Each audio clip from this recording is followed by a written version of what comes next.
இது மட்டும் தானா என்று சொன்னால் ஹைடெக் லேப் கிட்டத்தட்ட ஒரு 8209 ஸ்கூல்ஸ் வந்து ஹைடெக் லேப்ஸ் நம்ம வந்து கொண்டு போயிடணும் அப்படின்னு நாங்க ஆசைப்பட்டோம். இன்னைக்கு அதற்கான பணிகளும் இந்த மாதம் நிறைவு செய்யும் பொழுது அதுவும் முழுமையாக கிட்டத்தட்ட அந்த ஹைடெக் லேப்ஸ்க்கான அந்த ப்ராஜெக்ட் காஸ்டே பார்த்தீங்கன்னா கிட்டத்தட்ட 519 கோடி ரூபாய். அது ஐசிடி, அது உங்களுக்கு தெரியும்.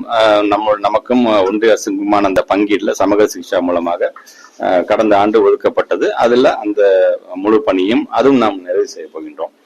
சோ ஆல்மோஸ்ட் இந்த 2 திட்டங்களுமே ஒண்ணு ஒட்டுமொத்தமாக நம்ம ஸ்டேட் கவர்மெண்டோடைய இந்த ஸ்மார்ட் போர்டு திட்டத்தையும் ஹைடெக் லேப்கான திட்டத்தையும் நாம் வந்து முழுமை அடையும் பொழுது, ஏன்னா இன்னைக்கு ஸ்மார்ட் போர்டு முழுமை அடைகிறது, இந்த மாதம் இறுதிக்குள்ளார ஹைடெக் லேப்ஸும் முழுமை அடைந்து விட்டது என்று சொன்னால் ஏறத்தாழ 43,89,000 பிள்ளைகள் அதை பயன்படுத்துகின்ற அளவிற்கு, தொழில்நுட்பத்தை பயன்படுத்துகின்ற அளவிற்கு, உலக அளவில் இருக்கின்ற அறிவியலை தெரிந்து கொள்கின்ற அளவிற்கு எங்களுடைய டீச்சர்ஸ் அவர்களை வந்து வழிநடத்த